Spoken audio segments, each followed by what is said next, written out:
Agora vamos falar da CPI dos fundos, instaurada na Assembleia Legislativa para investigar o governador Pedro Taques. Contrariando a determinação da executiva estadual do Partido dos Trabalhadores, o deputado Allan Kardec decidiu permanecer como membro titular e subrelator da comissão. E para falar sobre este e outros assuntos, está aqui no Jornal do Meio-Dia o deputado estadual pelo PT de Mato Grosso, o professor Allan Kardec. Boa tarde, deputado. Boa tarde, Lúcio, Nayara. Boa tarde a todos que estão nos assistindo. Deputado, o presidente do PT, Valdir Barranco, disse que essa CPI dos fundos é o resultado de um conluio. O senhor resolveu desobedecer à determinação aí do Partido dos Trabalhadores que foi anunciada pelo deputado Valdir Barranco. E agora, deputado, como subrelator da CPI dos fundos, o que fazer para que ali na frente esta CPI não fique com aquele sabor característico de mussarela e calabresa?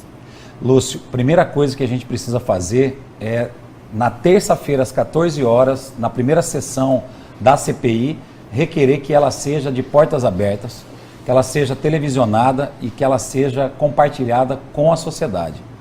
Eu entendo perfeitamente o deputado... Cobrar transparência e lisura na CPI. Transparência e lisura para que os nossos requerimentos não sejam barrados na CPI. Todos os membros da CPI, os 5 membros, eu que estou representando hoje a minoria da oposição e os outros 4 deputados, eles têm que ter a liberdade de requerer as informações que eles acharem pertinentes. E um fato muito interessante, que essa Porque CPI, são esses requerimentos, são essas informações que vão permitir averiguar se houve ou se não houve desvio de finalidade na aplicação tanto do Fundeb como do FETAB.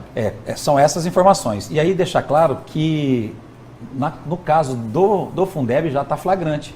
Ele devolveu o dinheiro que ele utilizou sem avisar ninguém. O governador não pode fazer isso. Não estamos num estado de ditadura. Ele precisava ter comunicado, ele precisava explicar por que vai mexer no dinheiro que é exclusivo para a educação. Reteve esse dinheiro durante o longo de 2017, 230 milhões de reais, e fez um depósito desse dinheiro na conta das prefeituras de Mato Grosso no dia 28 de dezembro, com outro dinheiro que ele já tinha garantia de utilizar na saúde, que era o dinheiro do FEX. Fez uma bagunça e nós precisamos saber onde foi utilizado o dinheiro durante o ano de 2017. Esse é o principal fato dessa questão do Fundeb. E a questão do FETAB, saber também sobre a utilização do FETAB, que há algum tempo já tem indícios de utilização para outros meios, e mais, uma denúncia grave de que algumas empresas não recolhem esse imposto e o governo, sabidamente disso, não faz nada também para cobrá-lo. Agora, deputado, a CPI ela não vai perdendo força, já que a oposição é a minoria na CPI e a própria oposição, seu partido, determinou que o senhor não participasse, dizendo que seria uma CPI chapa branca. Nem a própria deputada Janaína Riva, que também quis a instauração da CPI, não quis participar justamente por achar que a CPI iria ser apenas para inglês ver. A deputada Janaína hoje reforçou a nossa participação. Eu fiz uma conversa com ela e ela tem esse entendimento que ela seria sim uma chapa branca se a oposição não tivesse sequer um componente lá dentro. Nós lutamos tanto por essa CPI, eu busquei as assinaturas junto com o deputado Oscar Bezerra, fomos nos gabinetes, mobilizamos os deputados que naquele momento estavam também insatisfeitos e nós conseguimos as assinaturas. Entendo o deputado Valdir Barranco com relação à composição da CPI. O deputado Eduardo Botelho conversou que deveria esperar hoje a nova legislatura para ver se a gente teria novo bloco ou o bloco de oposição aumentasse, mas ele teve que seguir o regimento. Foi orientado pela casa que após a leitura de um requerimento de CPI, tem 48 horas para instalar a CPI. E aí, Lúcio, nós não podemos falar para o bloco da situação que deputado que eles vão indicar. Isso é papel do líder do bloco da situação, o líder do governo, que é o Dilmar. Nós temos que discutir quem de nós vai estar dentro da CPI e o que é que a gente vai fazer com isso. Então, eu não abro mão de participar da CPI na condição de subrelator. Se a gente perceber qualquer tipo de manobra para barrar nosso poder de fiscalização, nós vamos denunciar. E se for preciso, nós faremos ao final da CPI um relatório separado e apresentaremos para a sociedade aquilo que a gente já tem conhecimento do que foi feito, mas não sabemos de fato para onde foi esse dinheiro ao longo de 2017. Deputado, nessa questão do FETAB aí, está claro que também vai ser investigado se houve desvio de finalidade na aplicação dos recursos do FETAB. Agora, no objetivo, de forma legal, é possível também investigar se está ocorrendo a sonegação de impostos, aí, principalmente de grandes produtores, que é a grande desconfiança, que é a grande suspeita que existe, está dentro do objeto da CPI? Está dentro do objeto, Lúcio. Eu vou dar uma informação em primeira mão aqui para vocês.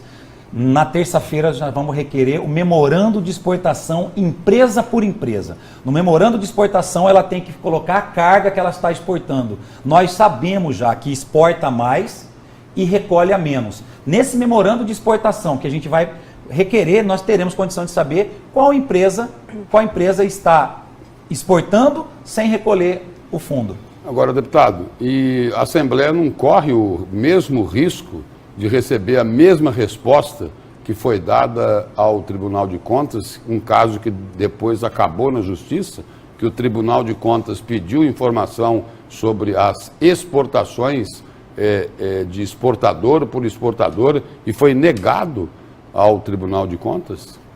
E aí, Lúcio... Aí porque a Secretaria de Fazenda disse o seguinte, que poderia informar isso por segmento, mas não e por não detalhe. Por exportador. Concordo. Mas para a CPI pode ser negado isso ou não? Não pode, a CPI tem poder de polícia. A CPI tem poder de polícia, a CPI tem poder de quebra de sigilo fiscal, a CPI tem poder de quebra de sigilo bancário das empresas, por isso não podemos abrir mão da CPI.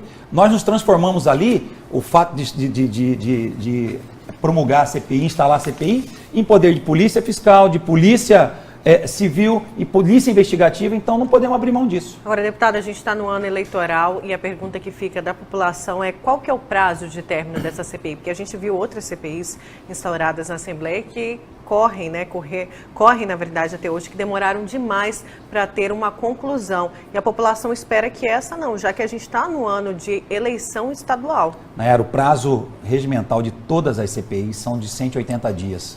Podendo ser dilatado ou diminuído. Espero que em 90 dias a gente tenha condição de apresentar já os relatórios.